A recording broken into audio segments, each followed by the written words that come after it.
Hi friends, రైతులకు నమస్కారం. మీరు చూస్తున్నది దేశవాళీ పప్పాయిలో ఈ సైజు వచ్చిందండి. ఇది ఎలా ఉంటుందో ఒకసారి ఓపెన్ చేసి చూద్దామని చెప్పేసి చేస్తున్నాం ప్రయత్నం.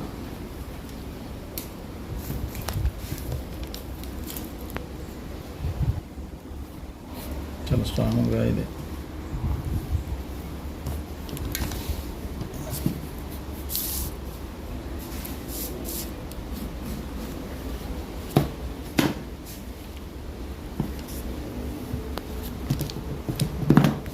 క్రాస్ అయింది. రెడ్ లేడీకి దేశవాళీ క్రాస్ అయింది. కలర్ సరే, కానీ సీడ్స్ తీసి ఉంచుదాం.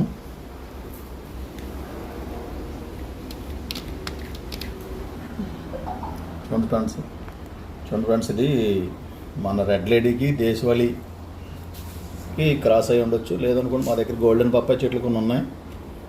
ఈ అయ్యి ఉండడం వల్ల న్యాచురల్ పాలినేషన్ జరిగి మళ్ళీ అయ్యే గింజల్లోంచి ఈ సైజు చాలా స్ట్రాంగ్గా వచ్చిందని బాడీ కూడా కాయ. ఇది ఒక సీడ్స్ తీసాం, మళ్ళీ ఈ సీడ్స్ మళ్ళీ డెవలప్ చేసి ఒకసారి వేసి చూస్తాం. కాయ సైజు బాగున్నా, టేస్ట్ బాగున్నా మళ్ళీ ఈ గింజలను డెవలప్ చేసి ప్రయాణం చేస్తాం. అది ఒకసారి మీకు చూపిందామని చెప్పేసి మా దగ్గర న్యాచురల్ పాలినేషన్లో వచ్చిన కాయ అనమాట అండి. ఇది అంటే రెడ్ లేడీ దేశవాళీ క్రాస్ అయి ఉండొచ్చు, లేదా గోల్డెన్ పప్పాయి దేశవాళీ క్రాస్ అయి ఉండొచ్చు అనమాట.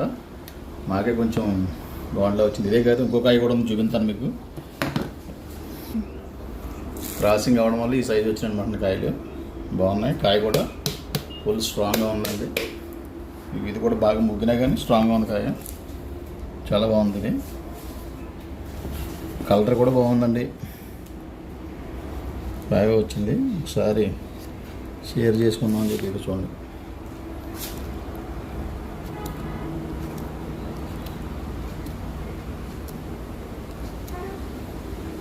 చాలా స్ట్రాంగ్గా ఉన్నది కాయచ్చు.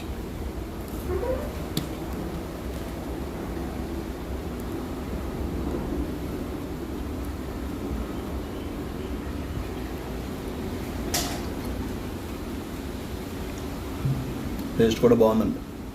సేమ్ దేశవాళీ రెడ్ లేడీ కాంబినేషన్లోనే కనపడుతుంది. టేస్ట్ బాగుంది.